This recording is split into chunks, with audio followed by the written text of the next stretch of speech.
Maneira que nós estamos pensando já por um tempo, Aruba tem de recuperação. A pandemia a dado-nos roupa duro e a promessa que nós fazemos, nós comprometemos mesmo, que saca Aruba fora da crise. E nós fazemos isso. O seguinte etapa está para estabilizar nosso país. E nós fazemos isso. Nós traz estabilidade.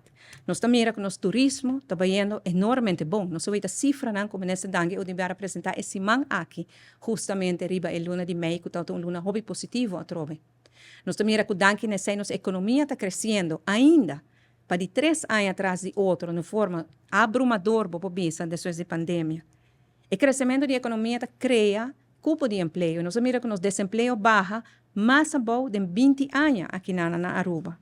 Nós também também que danke na trabalho esforço na que agora assim do sector aqui na do minister do esta encargar job fair na que agora organizar ensinança para emprego que está dando curso tudo isso não ajuda com mais gente por chegar na trabalho. So mira também que a segurança de nosso país que tu vai estar na primeiro lugar da nossa região.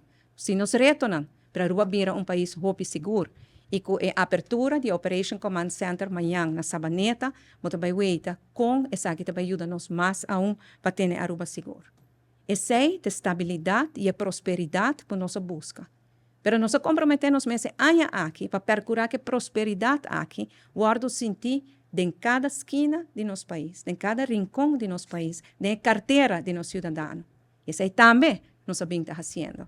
E que o poder de Deus, se o parlamento aprovar o pressuposto supletório, que ojalá por agora tratar outro semana seguinte, e agora nós também que os empregados no público também delante do salário, nós também que os pensionados que estão reparados e toeslag também delante da entrada, nós também que esses que estão gehandicapten uitkering também delante, nós também que os trabalhadores de ensinança e trabalhadores de fundação que o governo subsidiar também delante do salário, e esses que estão no setor privado que ganham menos de 2.500 florin e estão reparados e toeslag também delante da entrada. Esse é o compromisso que nós fazemos e nós estamos cumprindo. Nós não estamos caminhando que nós estamos, mas nós estamos logrando sim. Muchas gracias.